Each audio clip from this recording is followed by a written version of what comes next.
In the 8 years since Metallica's last studio album, 2008's rigid thrash exercise Death Magnetic, the intervening years have still proved most productive. An induction into the Rock and Roll Hall of Fame in 2009, a legendary 30th anniversary celebration, and the Beyond Magnetic EP to close out 2011, a deeply divisive collaboration with Lou Reed for the same year's Lulu, an attempt at creating an annual music festival with Orion Music and More in 2012 and 2013, not to mention a world record-setting performance in Antarctica, and an excellent 3D concert experience with Through the Never, both in 2013, finding time to write and record a new album while simultaneously preparing deluxe remastered box sets of Kill 'Em All, Ride the Lightning, and Master of Puppets, as well as Puppets' companion book Back to the Front, may seem like a daunting proposition, but Metallica thrives on such adversity. Forged in such a crucible, hardwired to self-destruct is quintessential Metallica.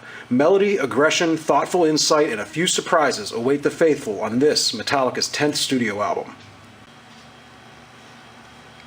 Opening strike, Hardwired, blazes an incendiary path to open Metallica's latest offering. Lars's drums propelling the band underneath James's fatalistic lyrics. In just over 3 minutes, Metallica set an energetic tone for this new album. Atlas Rise keeps momentum rolling and ratchets up the intensity, injecting melodic flourishes throughout the song's duration. The run at about the 4-minute and 30-second mark betrays the Iron Maiden influence. A persistent pull opens Now That We're Dead, before a sinister riff circles the song over Rob's monstrous bass, rumbling and pulsing underneath the churning maelstrom above. Now That We're Dead boasts some road-worthy, Judas Priest-esque moments, as well as a Ripper-worthy solo journey from Mr. Hammett to dominate the song's second half.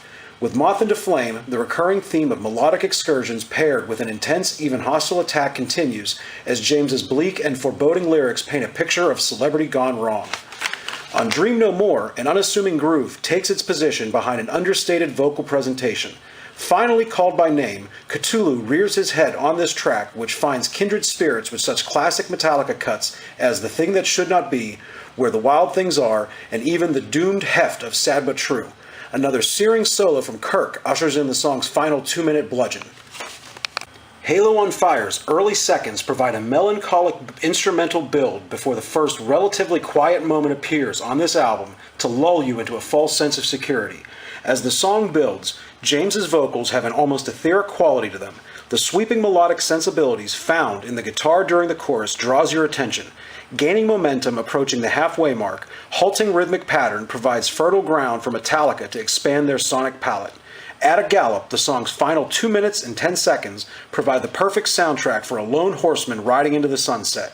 Part Iron Maiden, part Black Sabbath, part Ennio Morricone, this epic and expansive song has already staked a claim to being one of my favorite songs, not just on this album, but in the band's entire discography.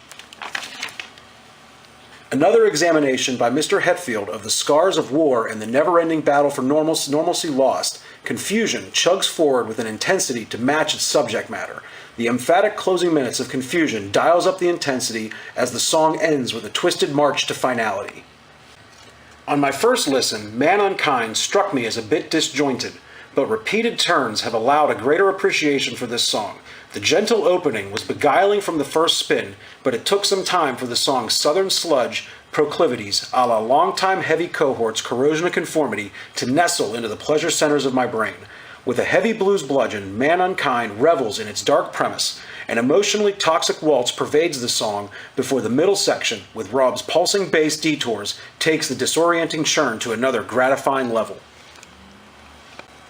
Returning to familiar territory, the menacing beginning of Here Comes Revenge soon gives way to a driving riff. A slow, building return to full momentum allows a moment for contemplation as James waxes most vengefully. Rob's bass is a constant source of forceful buoyancy throughout the song's 7+ minute quest for revenge. Another deceptively benign opening kicks off Am I Savage, before a dense swamp boogie gives way to a slow-burning creep that slowly twists and turns, and even gives way to a Megadeth moment beginning at the 3-minute 19-second mark, with some vocal syncopation that would make Dave Mustaine take notice. A narrative guitar solo from Kirk finds a niche amongst the chugging, squealing guitar backdrop. Like a heroic poem of days gone by, Murder One casts a mythological veneer on the life and influence of Lemmy Kilmister. 1 year since his passing, this song pays appropriate respect to the man, the myth, the legend, with forceful propulsion. Murder One chugs and charges like a vintage tank on a mission of methodical destruction. From wistful to full-bull roar in the stomp of a custom-made cowboy boot, Murder One offers a heroic tribute to a major friend and influence on the band. Ending the album with a razor-sharp, thoughtful thrasher, Spit Out the Bone concludes Hardwired to Self-Destruct with dystopic delight. Like Damage Inc., Dyer's Eve, and even My Apocalypse before it, Spit Out the Bone ends the album at full throttle. At 4 minutes, while still at full acceleration, the song takes a hypermelodic twist before a drag and stop session breaks out and a classic Kill 'Em All era shredding solo from Kirk Hammett accompanies the song's final excursion before finally closing out with apocalyptic zeal. Lords of Summer, undergoing a nip and tuck, appears as the first bonus track on the deluxe edition of Hardwired to Self-Destruct. From its garage demo beginnings through its first pass incarnation, this final version shows a focus and intent that was lacking in its prior versions. Lyrical revisions and some minor structural streamlining allow the song to be the full-throated, good times summer celebration rager it was meant to be. The song's conclusion, a rousing exaltation of band and fan and the electricity shared between both. The Ronnie Rising medley, the Deep Purple deep cut When a Blind Man Cries, and the classic Iron Maiden track Remember Tomorrow round out the studio recordings culled for this deluxe release. Originally recorded for various tribute releases, these 3 songs received a remix for this release by producer Greg Fiddleman.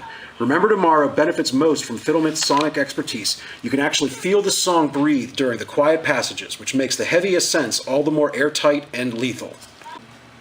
In addition to about 1 hour and 45 minutes of studio recordings, the deluxe edition sweetens the pot with Metallica's full performance at Berkeley, California's Rasputin Music for Record Store Day on April 16, 2016.